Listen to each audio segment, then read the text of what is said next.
नहमदुहु व नुसल्ली व नुसल्लिमु अला रसूलिहिल करीम अम्मा बाद फ़अऊज़ु बिल्लाहि मिनश शैतानिर रजीम बिस्मिल्लाहिर रहमानिर रहीम। मुअज़्ज़ज़ हाज़रीन व सामीईन, आपने इससे पहले प्रोग्राम में ईमान के कमाल और ईमान की मिठास के बारे में गुफ्तगू समाअत फरमाई। आज का ये प्रोग्राम उसी सिलसिले की एक कड़ी है कि ईमान का कमाल कैसे इंसान को नसीब होता है और फिर ईमान की हकीकत क्या है। सही बुखारी और मुस्लिम की हदीस है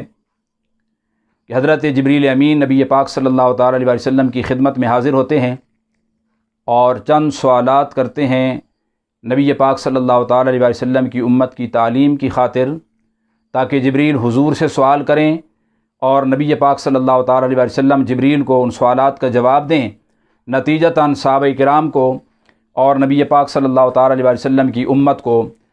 इस्लाम के बारे में, ईमान के बारे में, इखलास के बारे में और जो इस्लाम के मबादी हैं और बुनियादी मसाइल और अकायद हैं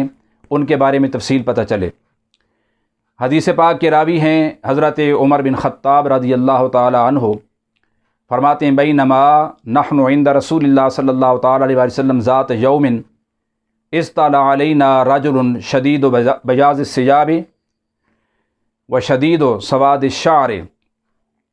ला युरा अलैहि असर सफ़र वला यारिफुहु मिन्ना अहदुन।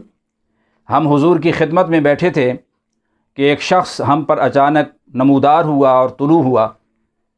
और उसके सफ़ेद दूध की तरह चमकते हुए कपड़े थे, लिबास था, और उसके बाल नहायत ही शदीद स्याह थे और देखने में ये लगता था कि उसके कपड़ों पर, उसके चेहरे पर कहीं भी सफ़र का कोई निशान नज़र नहीं आता था और यूँ लगता था जैसे कि अभी तरोताज़ा नहा धोकर और लिबास पहनकर और कपड़े बदलकर हमारे सामने आ गया है। लेकिन वला यारिफुहु मिन्ना अहदुन, हम में से उसे कोई पहचानता भी नहीं था। जब हम पहचानते नहीं थे तो ये लगता था कि ये शख्स कोई मुसाफिर है, लेकिन जब हम ये देखते कि अगर मुसाफिर होता तो कोई सफ़र के अलामात और निशानात होते, गर्द होती, धूल होती और कोई बाल बिखरे हुए परागंदा होते या लिबास मैला होता, हालांकि ऐसा भी कुछ नहीं। और वह आकर नबी पाक सल्लल्लाहु ताला अलैहि वसल्लम के सामने बैठ गया। फ़अस्नदा रुकबतैहि इला रुकबतैहि ववादा यदैहि अला फ़ख़िज़ैहि। नबी पाक सल्लल्लाहु ताला अलैहि वसल्लम की खिदमत में बैठकर हुजूर के घुटनों से उसने घुटने मिलाकर दो जानू होकर बैठ गया और अपने हाथों को कमाल अदब की वजह से अपनी रानों के ऊपर रख दिया और फिर नबी पाक सल्लल्लाहु ताला अलैहि वसल्लम से सवाल किया, अख़बिरनी अनिल इस्लाम या रसूल अल्लाह। या रसूल अल्लाह सल्लल्लाहु अलैहि वसल्लम, इस्लाम किस चीज़ का नाम है? नबी पाक सल्लल्लाहु ताला अलैहि वसल्लम ने फरमाया, अल इस्लामु अन तशहद अल्ला इलाहा इल्लल्लाह व अन्ना मुहम्मदर रसूलुल्लाह। ऐ साइल, इस्लाम इस चीज़ का नाम है कि तू गवाही दे अल्लाह के अलावा कोई माबूद नहीं और हज़रत मोहम्मद सल्लल्लाहु ताला अलैहि वसल्लम अल्लाह के रसूल हैं। तू 5 वक्त की नमाज अदा करे और रमज़ान के रोज़े रखे और माल की ज़कात अदा करे और बैतुल्लाह का हज करे। जब ये सवाल मुकम्मल हुआ तो उसने कहा, सदक़ता या रसूल अल्लाह सल्लल्लाहु अलैहि वसल्लम, आपने सच फरमाया। दूसरे सवाल की तरफ जाता है और ये सवाल करता है, अख़बिरनी अनिल ईमान या रसूल अल्लाह।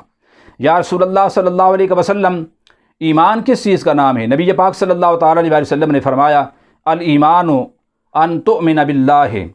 व मलाइकतिही व कुतुबिही व रुसुलिही वल यौमिल आखिर वल क़द्र खैरी व शर्री मिनल्लाहि ताला वल बास बादल मौत। फरमाया, ईमान इस चीज़ का नाम है कि तू अल्लाह ताला की ज़ात को मान ले, उस पर ईमान ले आए, उसके फ़रिश्तों पर ईमान लाए, उसके रसूलों पर ईमान लाए, उसकी किताबों पर ईमान लाए, खैर और शर की तकदीर पर ईमान ले आए, क़यामत पर ईमान लाए, मरने जीने पर ईमान लाए, यौम बास पर ईमान लाए। तो उसने कहा कि आपने सच फरमाया।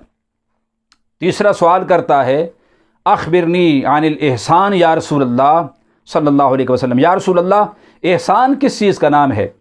और एहसान से मुराद यहाँ इखलास था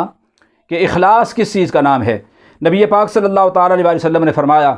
अल एहसानु अन ताबुदल्लाह कन्नका तराहु फ़इन लम तकुन तराहु फ़इन्नहु यराका। एहसान ये है کہ تو اپنے رب کی عبادت اس طرح کرے گویا کہ تو اپنے رب کے رضا کے چہرے کو اپنی آنکھوں سے دیکھ رہا ہے، کأنک تراہ، گویا کہ تو اپنے رب کے جلوے کو دیکھ رہا ہے، اور اس تصور میں گم ہو کر اپنے رب کی عبادت کرے اور اس کی بارگاہ کے اندر سجدہ ریز ہو۔ اور فرمایا فَإِن لَمْ تَكُنْ تَرَاهُ فَإِنَّهُ يَرَاكَ، اور اگر تیری کیفیت یہ عبادت کی نہ بن پائے تو کم سے کم تیرے دل دماغ کے اندر یہ تصور ضرور ہونا چاہیے کہ جس رب کی، جس معبود کی میں عبادت کر رہا ہوں وہ رب مجھے دیکھ رہا ہے۔ فرمایا یہ احسان اور اخلاص کا اعلیٰ ترین درجہ ہے، اور جب انسان اس مقام پر پہنچ جاتا ہے تو پھر اس کو ایمان کا مٹھاس بھی نصیب ہو جاتا ہے اور اس کو ایمان کا کمال بھی نصیب ہو جاتا ہے، اور نتیجتاً بندے کے شخصیت پر اور اس کی ذات پر اس ایمان کے مٹھاس اور ایمان کے کمال کا یہ اثر مترتب ہوتا ہے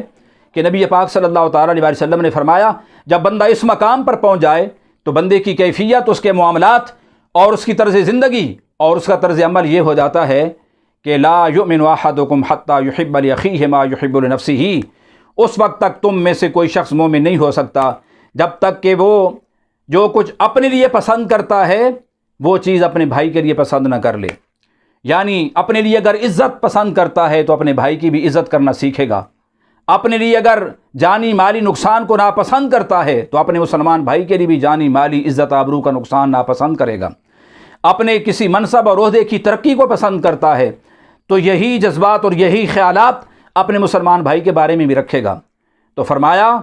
تم میں سے مومن تب تک کوئی نہیں ہو سکتا جب تک کہ جو چیز اپنے لیے پسند کرتا ہے تب تک اپنے مسلمان کے لیے پسند نہ کر لے۔ تو یہ اس وقت بندے کی کیفیت ہو جاتی ہے کہ جب اس کا ایمان کمال کو پہنچتا ہے اور پھر اس کا ایمان جو ہے اس کو مٹھاس اور ایمان کی شیرینی اس بندے کو نصیب ہونے لگتی ہے۔ اللہ سے دعا ہے اللہ تعالیٰ میں یہ مرتبہ اور مقام عطا فرمائے۔ وآخر دعوانا الحمد للہ رب العالمین۔